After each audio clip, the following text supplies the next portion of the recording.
Hello दोस्तों, हमारे channel the haunted TV में आपका स्वागत है। और आप आए हैं डरावनी कहानियों की दुनिया में। दोस्तों, आज मैं आपके लिए खौफनाक और सस्पेंस से भरी हुई कहानी लेकर आया हूँ। कहानी शुरू करने से पहले आप सभी से एक छोटी सी रिक्वेस्ट है। अगर आपने अभी तक मेरे चैनल को सब्सक्राइब नहीं किया तो ऐसी ही डरावनी और खौफनाक कहानी सुनने के लिए मेरे चैनल को सब्सक्राइब ज़रूर करें और साथ ही बेल आइकन को ज़रूर दबाएं ताकि जब भी हम कोई नई कहानी अपलोड करें तो सबसे पहले उसकी नोटिफिकेशन आप तक पहुंच सके। आयुष बस में बैठा बस यही सोच रहा था कि वो पहाड़ कैसे होंगे। आयुष बस 15 साल का था। आयुष पिछले 3 साल से चंडीगढ़ में ही रह रहा था, फिर भी वह कभी हिमाचल की हसीन वादियों में नहीं गया था।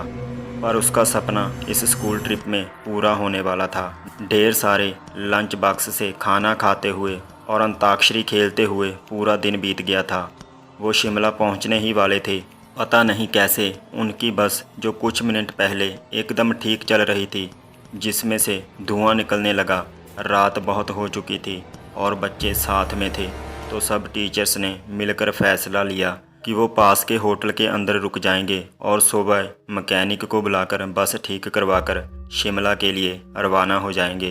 वो लोग पास के एक होटल तक पहुँचे। वो होटल दोनों तरफ से बड़े बड़े पेड़ और पहाड़ों से घिरा हुआ था।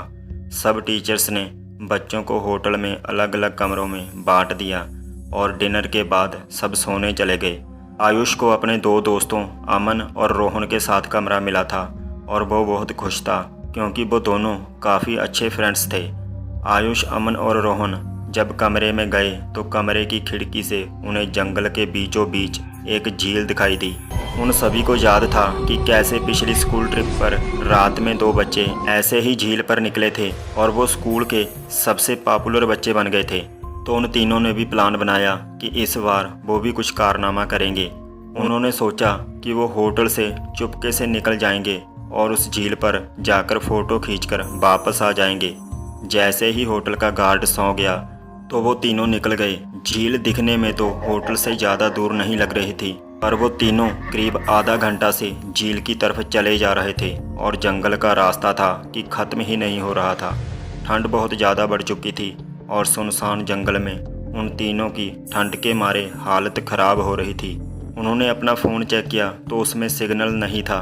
तब उन्हें लगा कि उन्हें झील का प्लान कैंसिल करके वापस होटल चले जाना चाहिए। अपने फ़ोन की फ्लैश लाइट के सहारे वो वापस होटल का रास्ता ढूंढने लगे। रास्ता ढूंढते ढूंढते अमन और आयुष, जो रोहन के थोड़ा आगे चल रहे थे, जब पीछे मुड़े तो उन्होंने देखा कि रोहन वहाँ था ही नहीं। तभी उन्हें अपने पास से किसी के भागने की आवाज़ आई। वो बहुत घबरा गए क्योंकि वो रोहन को अकेला नहीं छोड़ सकते थे। तो उन्होंने कुछ कदमों की आवाज़ का पीछा किया, वीरान और घने जंगल के बीच। अब वो उन कदमों की आवाज़ों का पीछा करते गए, जो कुछ मिनटों बाद बंद हो गई। रोहन उनको अभी तक नहीं दिखा था, पर अमन और आयुष अब बहुत ज़्यादा डरने लगे थे। लेकिन तभी उन्हें ऐसी आवाज़ आई कि मानो कोई ज़मीन खोद रहा था। वो धीरे धीरे उस आवाज़ के पास गए और झाड़ियों के पीछे से उन्होंने देखा कि वो और कोई नहीं बल्कि रोहन ही था, जो जंगल में एक गड्ढा खोद रहा था। उन्होंने डर के मारे रोहन को पुकारा। रोहन उनकी तरफ मुड़ा और उन्हें गुस्से से भरी आंखों से देखने लगा। उसकी आंखें एकदम काली पड़ चुकी थी, जैसे किसी ने उसके अंदर से आंखें ही निकाल दी हो। अमन रोहन के पास गया और उसने रोहन के कंधे पर हाथ रखकर उससे पूछा कि उसे क्या हुआ है। लेकिन रोहन के कंधे पर हाथ रखते ही रोहन अमन के ऊपर चला उठा। रोहन ने उसे बहुत तेज धक्का दिया। अमन काफ़ी दूर जाकर गिरा। रोहन के अंदर कोई अजीब सी शक्ति आ चुकी थी। आयुष भागा भागा अमन के पास गया। रोहन अब आयुष की तरफ आगे बढ़ने लगा, पर जैसे ही वो आयुष के पास आया, रोहन को अजीब से दौरे पड़ने लगे और वो बेहोश हो गया।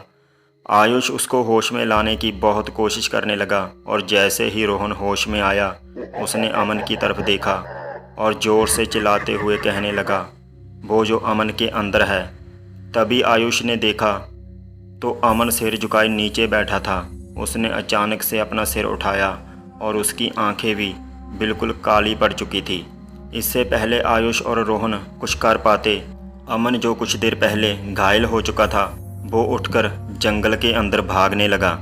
रोहन और आयुष ने उसका पीछा किया और फ़ोन की फ्लैशलाइट में देखा कि अमन एक खंडर की तरफ भाग रहा था।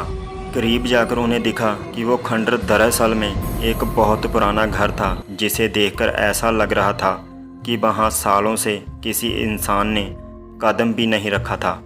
दोनों बहुत ही डरे हुए थे और उनकी आगे जाने की हिम्मत नहीं हो रही थी, पर अमन को बचाने के लिए आयुष और रोहन उस खंडर में घुस गए।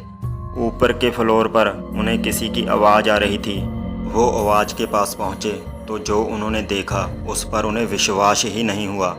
उन्होंने देखा कि अमन बेहोशी की हालत में हवा में लटका हुआ था और एक बूढ़ी औरत उससे बात कर रही थी और उस औरत का चेहरा बहुत भयानक था। उसकी आंखें एकदम काली थी, खाल लटकी हुई और बिखरे हुए सफ़ेद बाल उसे और डरावना बना रहे थे। वो दोनों उस औरत को देखते ही वहाँ से बाहर भागे। वो औरत भी उनके पीछे पीछे आने लगी। आयुष और रोहन जल्दी से सीढ़ियों से नीचे उतरे और उस खंडर के घर के दरवाजे तक पहुँचे। उन्होंने जब मुड़कर एक बार पीछे देखा तो वो बूढ़ी औरत किसी कीड़े की तरह रेंगती हुई सीढ़ियों से उतर रही थी और उनके पास ही आ रही थी। वो किसी तरह वहाँ से निकलकर जंगल की ओर भागे और भागते भागते उन्हें पता ही नहीं चला कि कब वो उस झील के पास आ गए, जिस झील की तलाश में वो होटल से निकले थे। रोहन और आयुष दोनों भागते भागते उस झील के अंदर गिर पड़े और डूबने लगे। उन्हें ऐसा लग रहा था कि जैसे कोई उन्हें अंदर खींच रहा हो। आयुष किसी तरह झील से बाहर आ गया, पर उसकी आंखों के सामने रोहन झील में डूब गया और वो कुछ भी नहीं कर सका। आयुष ये सब देखकर इतना घबरा गया कि उसे चक्कर आने लगे और वो वहीं बेहोश होकर गिर पड़ा। आयुष की जब सुबह आंख खुली तो वो उसी होटल के कमरे में था। वो भागकर बाहर गया तो बाहर पुलिस की बहुत सी टीम थी और ज़मीन पर सफ़ेद चादर में लिपटी हुई रोहन और अमन की लाश पड़ी हुई थी। पुलिस ने तो उसे मर्डर घोषित कर दिया था, पर आसपास के रहने वालों ने बताया कि कई साल पहले इस जंगल में एक बूढ़ी औरत रहती थी। वहाँ उसका एक घर था। सभी से अलग औरत चैन से रहती थी, पर एक रोज़ उसके घर को कब्जाने के लिए पास के गांव के कुछ लोगों ने उसके साथ बदसलूकी की और उसे मारकर इस झील में फेंक दिया। तब से कोई भी इंसान रात में जंगल की ओर या इस झील के पास नहीं जाता। कहते हैं कि उस बूढ़ी औरत की आत्मा अभी भी वहाँ अपने बदले के लिए भटकती है। काश ये बात उन तीनों दोस्तों को भी पता होती तो शायद आज आयुष के साथ साथ रोहन और अमन भी जिंदा होते।